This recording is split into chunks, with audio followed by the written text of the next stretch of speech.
Thank you, Chairman Cleaver.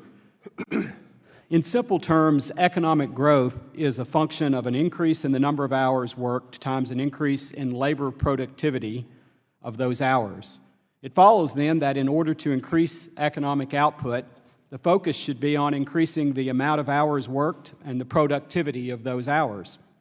Allowing capital to flow where it is most productive should enable these two things to occur. Mr. Gray, can you talk a little bit about how the Tax Cut and Jobs Act has helped increase labor productivity in our country?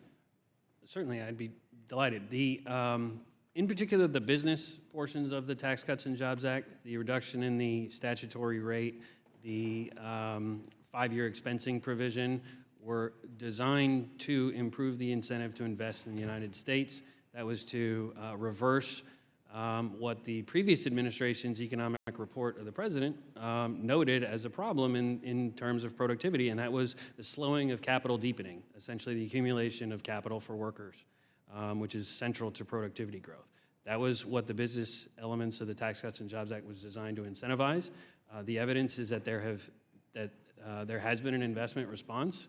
However, there are some other risks in the economy that have possibly muted that, and that's something that we're going to want to keep our eye on. And what about on the employment side? So I think we have observed particularly for this late stage in the recovery, I mean, we're about to hit the 10-year anniversary, we saw an acceleration in payroll growth. We saw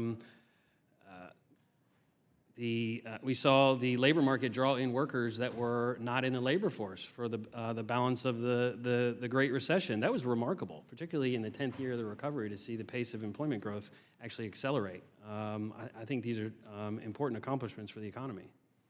Thank you.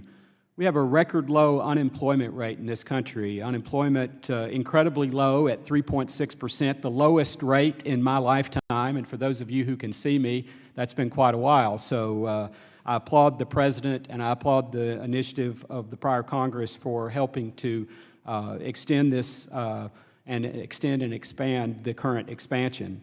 In my home state of Tennessee, we have an incredibly low unemployment rate, historically low there as well, of 3.2%. And I might add record low unemployment for minorities and for women and for other typically or historically disadvantaged groups. So the great fruits of the economic policies that President Trump and his administration and the prior Congress put in place.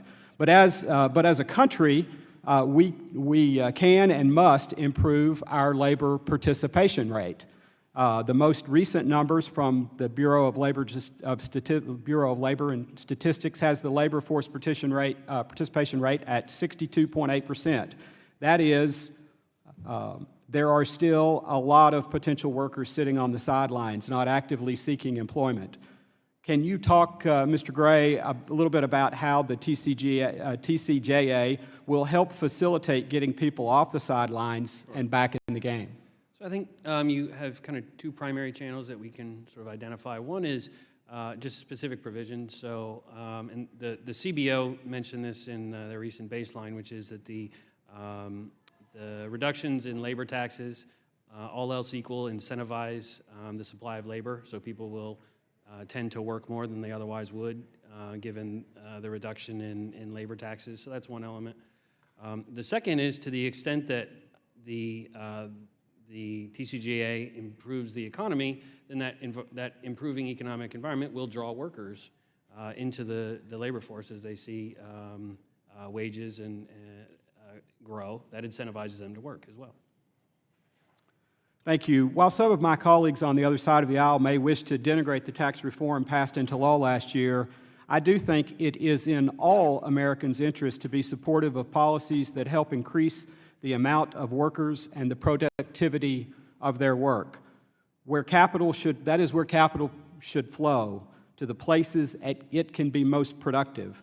We should avoid picking winners and losers here in Washington, and after all, we don't have to, because a rising tide truly does lift all boats. A simpler tax code and lower effective rates will help American businesses compete on merits, and I believe American workers Small business owners and shareholders under these new conditions are only poised to succeed, and with that, I yield back.